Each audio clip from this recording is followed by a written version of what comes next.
Hey guys, just want to give you a quick update on the layout here and show you something that I was lucky enough to win.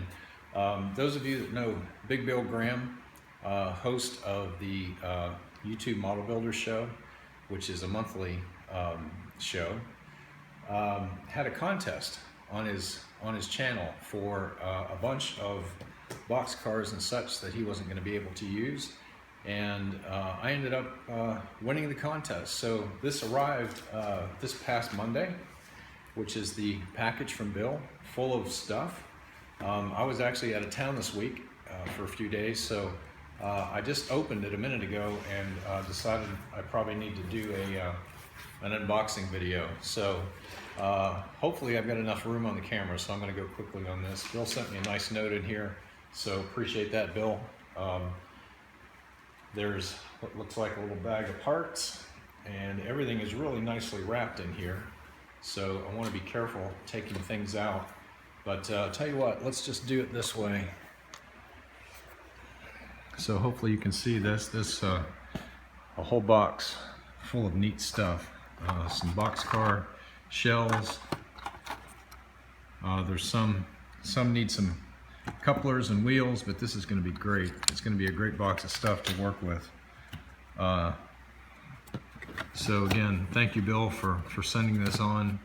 I don't want to unpack it all right now because I'm actually going to be gone this week again, so out of town on business. So I'm going to put this back in, but just wanted to show you guys the nice box that Bill sent. This is completely full. It looks like, I don't know, 2 layers of cars that he wasn't going to be able to use on his layout. So I'm certainly thankful for that, and I will put these to good use. So let me set the camera back up over here again.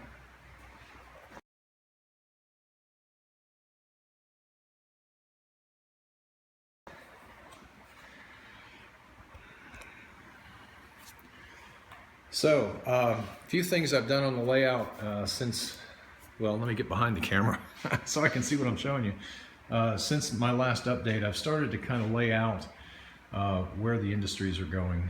The cars that are going to be servicing those industries are laid down beside them. The reason they're on their side is I don't want to accidentally bump the table and have them roll off the end. So this is kind of where I'm gonna lay things out.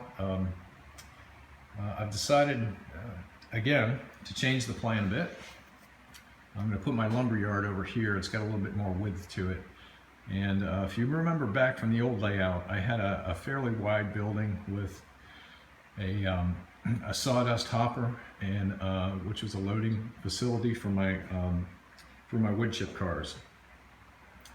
So that's gonna go here. I've got a couple of grain facilities. There's another elevator that goes with that, the green and yellow one in the center, which I've not built yet. My propane facility is going to go there in the background, and my other, I think this is called Silos with Head House, I think is the name of that kit. But that's going to go there. You can see where the siding is for that section. So a couple of things I've had to change here. I had to redo some of the radiuses, or radii to be exactly correct. One being over here in the corner. You can see the blue foam where that track used to be laid. I had to widen the radius out here. Originally, right off the end of the bridge, this came straight out to about here and then began to curve.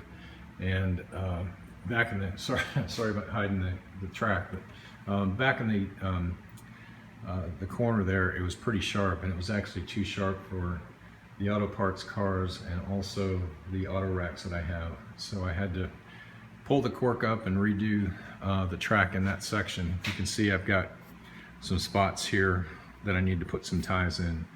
I did spend a lot of time going around and filling in ties on the joints. So I've done a lot of that. Tried to keep the layout a little bit cleaner. I've tested all of the all of the track. There were a few places that I had to change.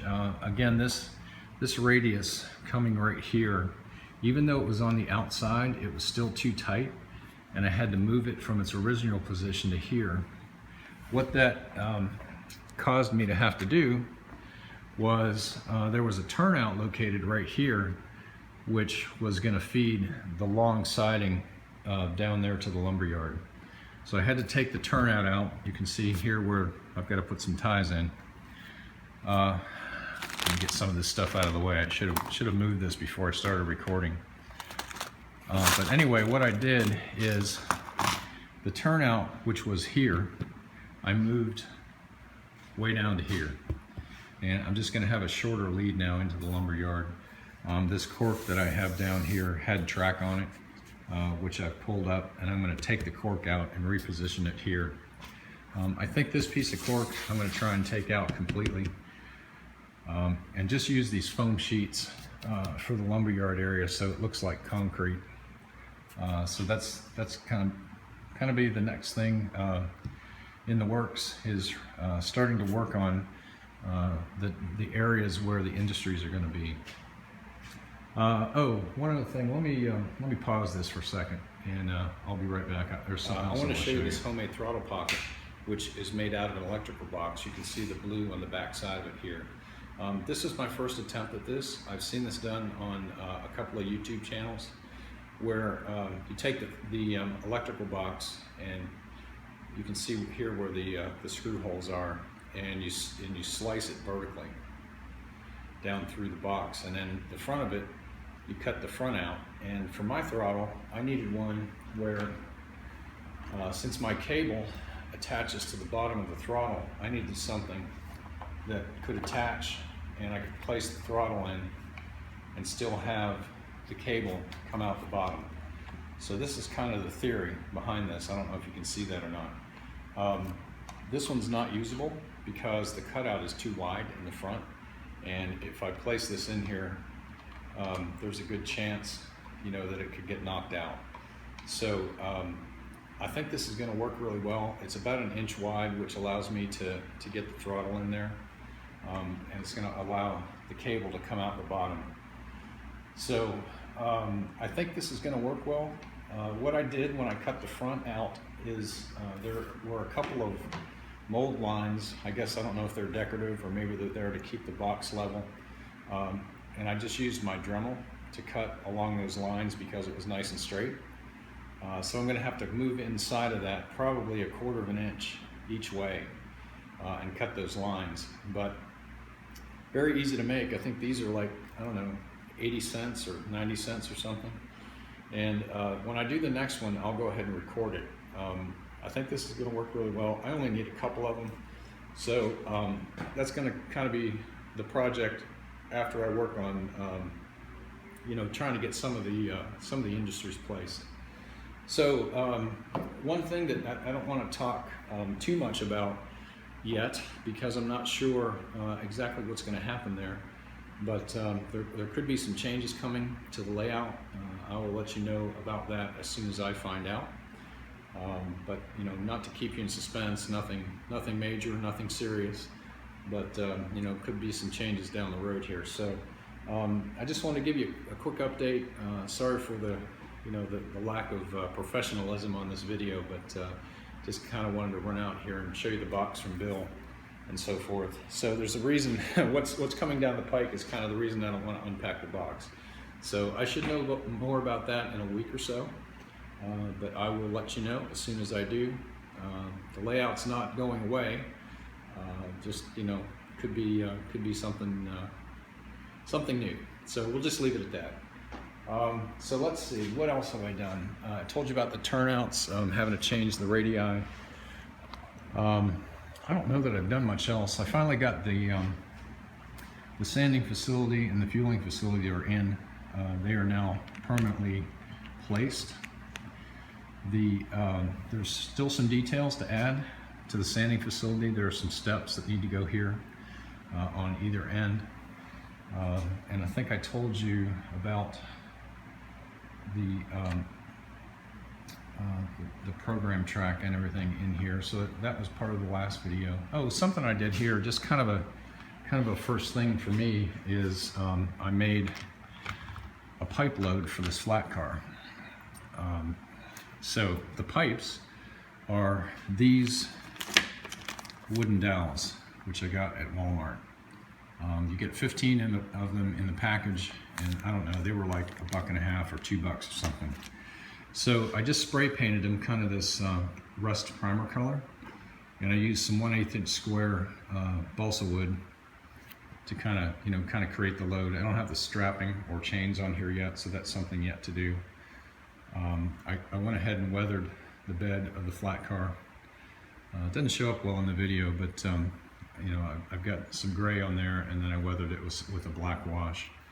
And I'm going to put some chains over this yet, so it's not completely finished, but I used some Mod Podge to glue this stuff in here, and I was really pleased with it. First time I'd ever done that. It's a very tacky sort of white glue, and it dries clear. So that worked pretty well. I've still got some touch up to do on the end of the pipes, as you can see. I got a little excited and glued them all in there before I noticed that the ends weren't painted. So I think what I'm going to try and do is paint those black so it looks like, you know, darkness inside of a pipe. But I'm pretty pleased with this. It's now a fairly heavy car. Let's see exactly how much this thing weighs.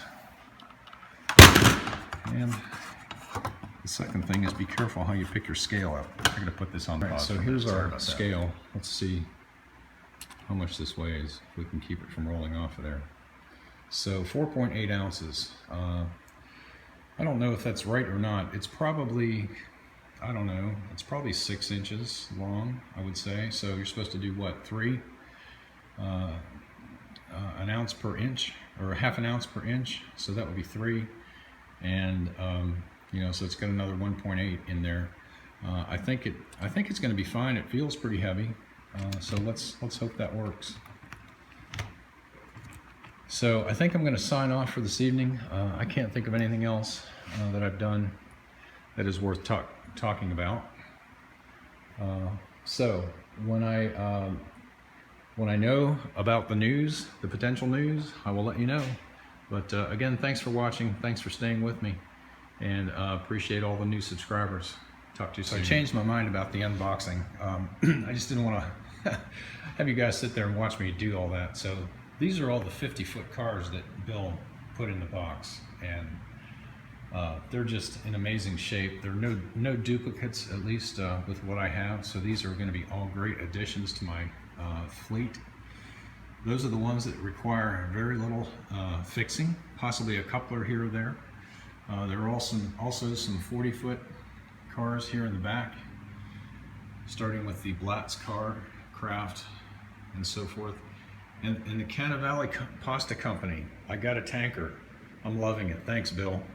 I hope I pronounced that correctly. And then there are another 7 cars here, which are in various states of repair, but all fixable and all neat cars. So Bill, thanks again. And for those of you who are not subscribers of Bill's, you should be. His YouTube channel is South Brooklyn Railroad, aka Catastrophe Railroad. And he's just an all-around great guy. Just a gift. He is a gift to the model railroading community. And if you're not a subscriber of his, please subscribe. And you know, you'll enjoy Bill's channel and his videos. He's just a real down-to-earth guy. So thanks again, Bill. I really appreciate this. And once the layouts, you know, I think I'm going to have to build a bigger layout now. I've got too much stuff. But these cars are going to find a place on this layout for sure. I'm not sure how this is going to turn out with the editing, but there's one thing I wanted to add about Bill. He ran this contest, as I mentioned earlier, on his channel, and it was called "If It's Free, It's For Me," which I thought was hilarious. But the deal was that you had to put that comment on that video of his. It's free. If it's free, it's for me. And then he did a random drawing, which I was, again, lucky enough to win. So hopefully this all comes out well in the editing part of my video, and it doesn't look like it's too chopped up, but kept thinking about things I want to say about Bill. But anyway, take care.